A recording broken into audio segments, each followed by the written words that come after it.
Yes, can you hear me now? All right. Well, welcome to today's Redevelopment Agency meeting. To keep everyone healthy and safe, we continue to host hybrid RDA meetings. Our meetings are public, and you're welcome to join us in person or by watching from the City Council's agenda page, Facebook, YouTube, or SLC TV. We hope you'll continue to join us in whichever manner you feel most comfortable. We begin our meeting with comments to the board. I'd like to remind you that written comments may be submitted to RDA offices via mail to P.O. Box 145476, Salt Lake City, Utah 84114, or emailing us at council.comments@slcgov.com, or by calling our 24-hour phone comment line at 801-535-7654. We're accepting your comments in person and online through WebEx. I want to mention our rules of decorum. These are guidelines to help our meetings progress in an orderly, civil, efficient way. We want to give everyone the opportunity to voice their opinions without feeling intimidated. In order to achieve this, our rules of decorum begin from the moment you arrive in person or into our virtual meeting. The RDA board respects all points of view and will welcome new insights. Please be respectful. Avoid yelling, profanity, or making racial slurs, obscene, or defamatory remarks. If you violate this rule, your line will be muted or you will be asked to stop. If you feel you need to use profanity or disrespectful remarks to express your point, you're welcome to email board members or call our comment line. In addition, our staff will request your name during the WebEx registration process. To limit disruption, your name cannot include a message or violate our rules of decorum. If your name doesn't meet this requirement, then our staff will make contact with you to gather that information. For those joining in WebEx, please monitor your chat in case we try to reach you. Scott Corpani from our staff is helping to moderate the meeting and will be messaging with the attendees to coordinate on any questions with your commenting registration. Staff is handling a number of tasks. Please limit messages to technical issues and minimal changes to your registration. Taylor Hill on our staff will be calling the names of those who wish to comment. We will call names of people joining on WebEx and in person based on the order of registration or received comment cards. When it is your turn to speak, Taylor will announce your name. For people in WebEx, she will unmute your line and you may begin. For people in person, please step up to the podium, and if you have a mask, please feel free to remove it before making a comment. Once you begin, please state your name and the 2-minute timer will start. We will now open our general comment period. Taylor, please start with our first comment. Thank you, Madam Chair. It looks like there are 2 people registered to speak to this item. The first will be Shani Finau and then Whitney Weller. Shani, you're now unmuted. I'm sorry, I had nothing to address at the moment. And then we will move on to Whitney Weller. Whitney, you are unmuted. Hi, I think I just checked the wrong box as well. All right, then that is it, Madam Chair. All right, are there any other comments here in person? I don't see anybody. So we are moving on to public hearing portion of our agenda, and we only have one public hearing, item B1, resolution, the RDA budget amendment number 2 for fiscal year 2022-23. The same rules of decorum applies to our public hearing portion. Now, before we begin taking comments, I will first turn the time over to Ben Lutke, Council Staff Policy Analyst, to give a short introduction. There are 4 items in Budget Amendment number 2, which have a total expenditure over $3.5 million. The items include a GAP loan to the Spark project, $500,000 to take on Station Center Implementation Plan contract from the University of Utah, market-based salary adjustments, and returning funding to the revolving loan fund and the Arctic Court infill home project. There's an updated staff report as well as the administration's recommendations. Both are included in today's meeting packet. Thank you, Ben. Taylor, please start with our first public comment. Madam Chair, it looks like there is no one here to speak to this item. Right.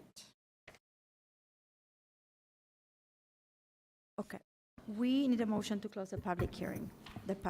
So move. Second. Okay, I have a motion by Board Director Pui, seconded by Dugan. I need to roll call this. Let's start with Petro, Yes. Mano, Yes. Dugan, Yes. Pui, Yes. Fowler. Yes. And I'm a yes. That passes, by Board Director Wharton being absent. All right. Now we are moving on to the approval of minutes. And we need a motion to approve the minutes listed in this agenda. Madam Chair, I move that we approve the meeting minutes of May 18th, 2021. June 1st, 2021, June 15th, 2021, May 3rd, 2022, May 17th, 2022, June 7th, 2022, June 14th, 2022, August 9th, 2022, and September 13th, 2022. Second. All right, I have a motion by Board Director Fowler, seconded by Board Director Dugan. I'm going to roll call this.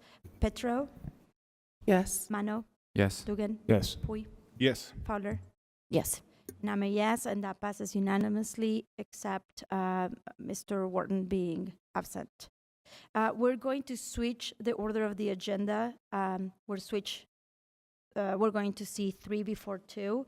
So this is the resolution for Spark Project Gap Loan, and we'll be receiving a briefing by Corinne Piazza, Kate Werrett, and Danny Walls.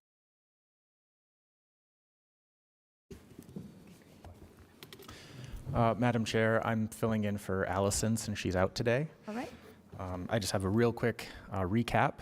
The board had a briefing back in September about this project and took a straw poll supporting the $4 million GAP loan. You'll note that the public hearing we just had, I mentioned budget amendment number 2 has the funding for that. And there are 2 separate votes. The budget amendment has the funding component, and then the loan terms are this item before you now. So 2 separate votes, but both are needed for the project to proceed. And these are the last actions of the board in order for the project to move forward. There was one edit to call out in the loan terms. It was about the affordability restrictions for the housing units. The change was just one word. It was minimum to maximum.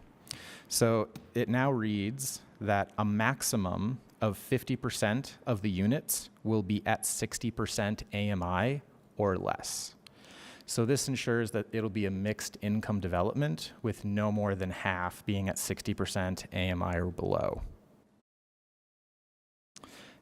The board's original intent, this was way back in 2017, and it's been reaffirmed a couple of times by the board, is to have a mixed income development at this site and to not concentrate low-income housing. So this will advance that board goal. The other 50% of the units are a mix of 70% and 80% AMI. And that's it for me. Thank you. Corinne or Danny? Okay. Thank you, Madam Chair. We have a presentation if you would like us to go through it. We assumed that we did not need to do that, but that is available if any board members have. Otherwise, we're available to answer questions as they come up from board members. Right, thank you. I think we do have, we're aware of this project. It's been in our radar for a long time. If the board directors don't have any comment, maybe Jen, you do have a comment? No, I was just going to say if the board is okay with everything as presented, you could take action on this resolution, and then next you would consider taking action on the budget amendment, like Ben said. Thank you. So with having that said, I will look for a motion if somebody's inclined to do that. Yeah. Go ahead.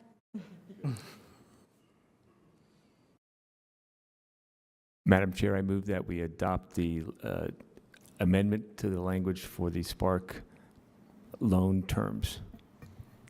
Second. Right, I have a motion by Board Director Dugan, seconded by Board Director Fowler. Do we have any discussion on this?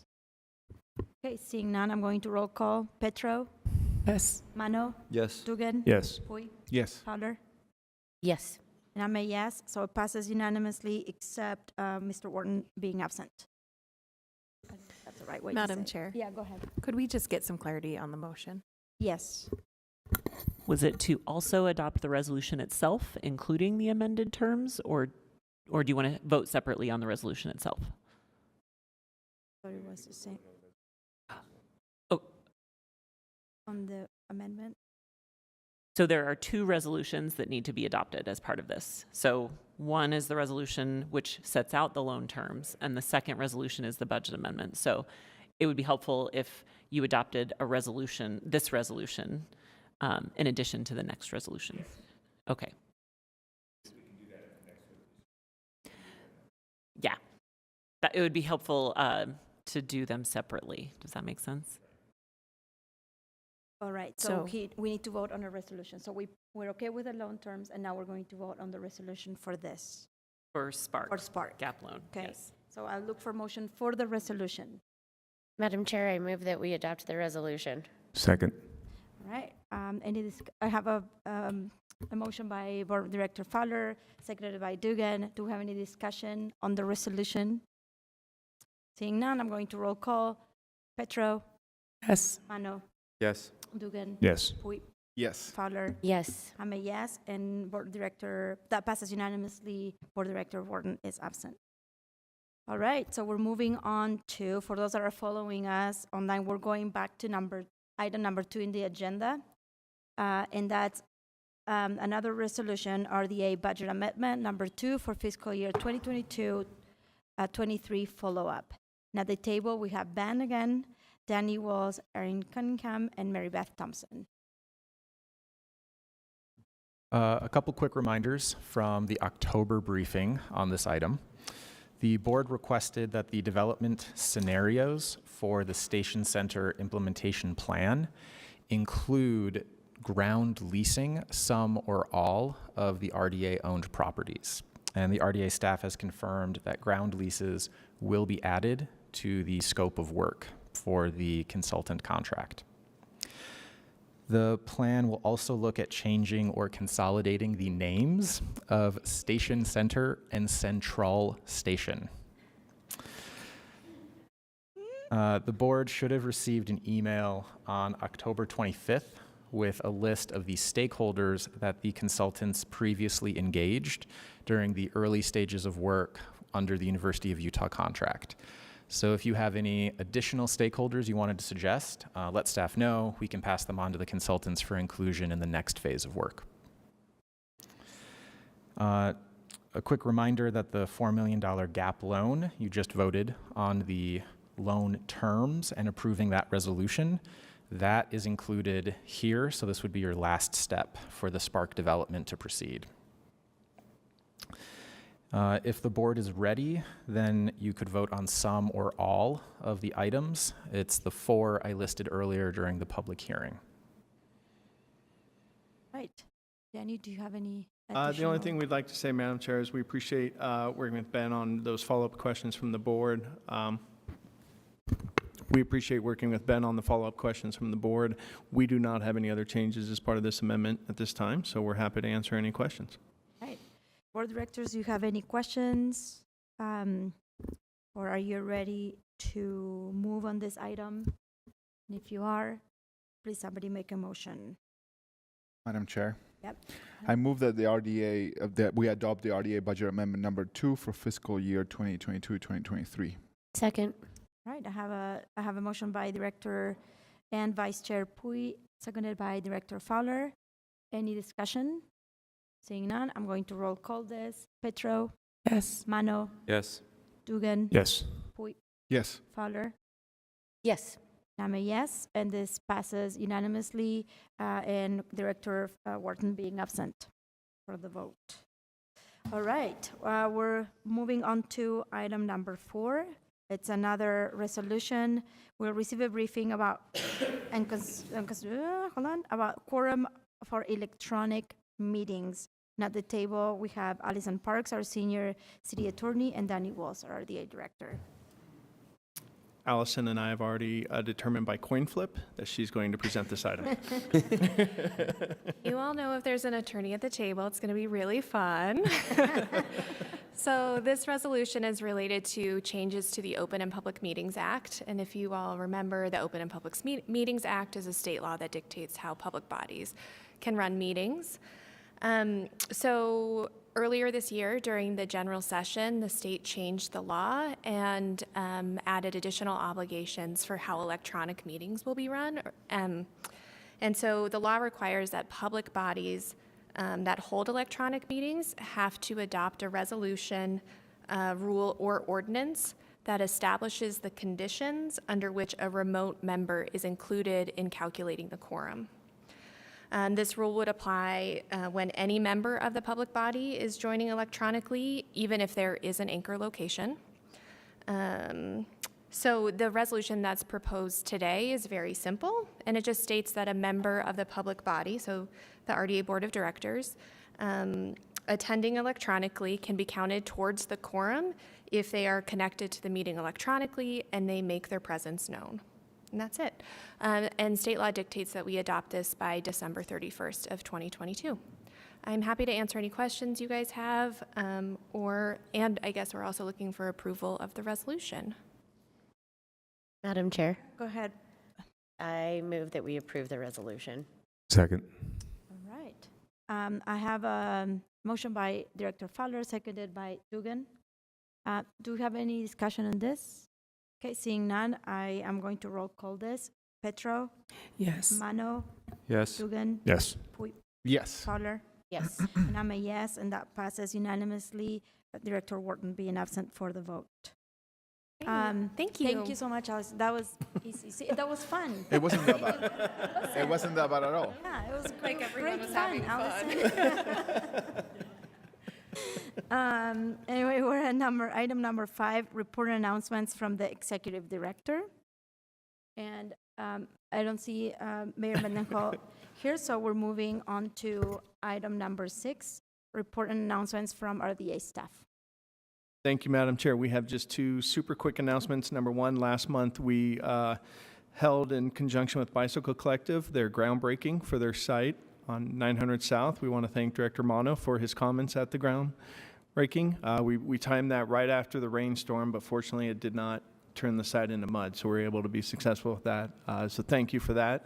And then number 2, you'll recall that the end of October was the deadline for submitting as part of our NOFA applications. We received 11 applications, total in requests of $18 million, for which we have $6 million available. So we're in the process of evaluating those, and as part of doing that and timing that with the Finance Committee and to bring that back to you as the board, that'll probably be in January that we'll bring that to you for consideration.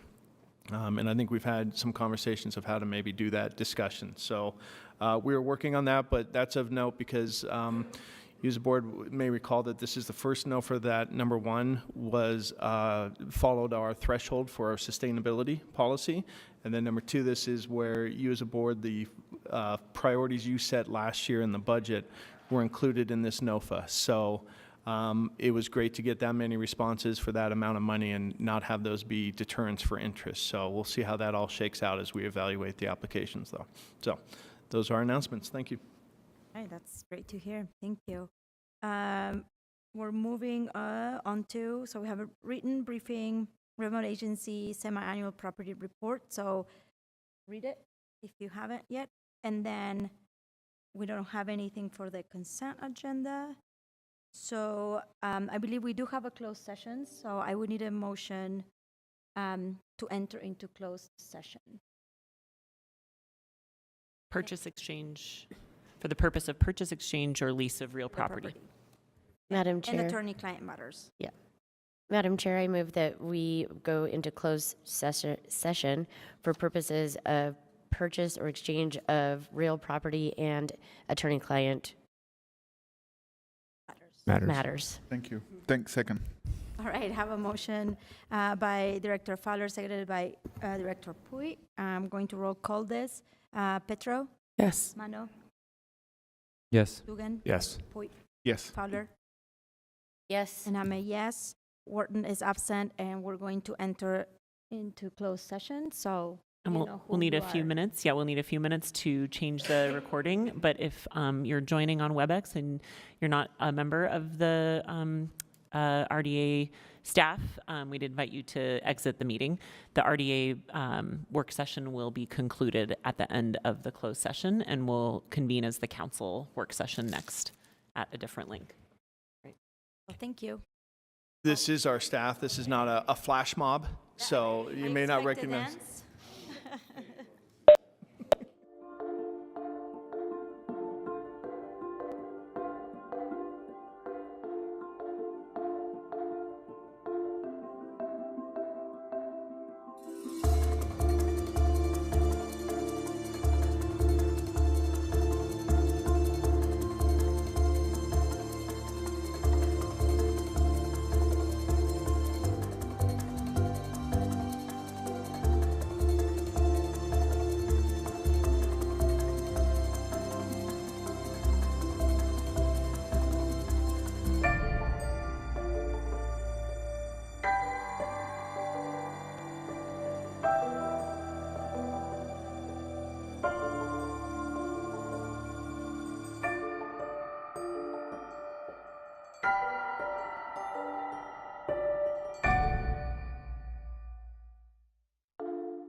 Welcome to Capital City News, your source for staying informed and engaged with Salt Lake City government. I'm your host, Brian Young with Salt Lake City TV. For our episode today, we spoke with folks in the Transportation Department about the Livable Streets initiative. Our History Minute is about the spooky history behind the Sprague Library. And before we get to those, let's take a look at our legislative update and our lookbacks. At its October 18th meeting, the City Council adopted the lease rate, terms, and zoning for the Other Side Village pilot project, adopted the Ballpark Station Area Plan, and approved the state-required contract between the city, the RDA, and the Utah Inland Port Authority. And along with the mayor, the City Council approved a measure to declare November Native American Heritage Month in Salt Lake City. To learn more about these issues or any others, please visit slc.gov/council. The Bicycle Collective, a nonprofit that refurbishes donated bicycles and puts them into the hands of those in need, as well as the Redevelopment Agency of Salt Lake City, held a groundbreaking event for the Bicycle Collective's new headquarters at 901 South Gale Street. We will be able to house all our operations simultaneously. This is a first and a really big deal for the collective. We'll be able to do sales of affordable bikes, provide bikes to those in need free of charge, recycle, volunteer, have a do-it-yourself space, be able to store our own bikes on our property and have educational programming, all in a sustainably built, energy-efficient space designed to be welcoming and to encourage collaboration. The future building's front doors will open onto the 9-line trail corridor, a walking and biking trail along 900 South that will eventually connect East and West Salt Lake City from the mouth of Immigration Canyon to the Surplus Canal west of Redwood Road. Recently, the mayor celebrated the 1,000th tree planting of the season at Meadow Park, continuing her goals in making an impact on the west side and across the city as far as livability and green space is concerned. Today we're not just going to plant trees, we're going to learn about how to take care of them by watering them. Because every tree that your city is planting for you, and I mean it, all of them, they're all of our responsibility. So as a community, what do? We take care of each other. And we got to take care of our trees too. For more information about our urban forest, visit slc.gov. Salt Lake City is in need of crossing guards to help school children safely cross the streets as they walk to and from school. There are currently paid part-time positions available now. Apply today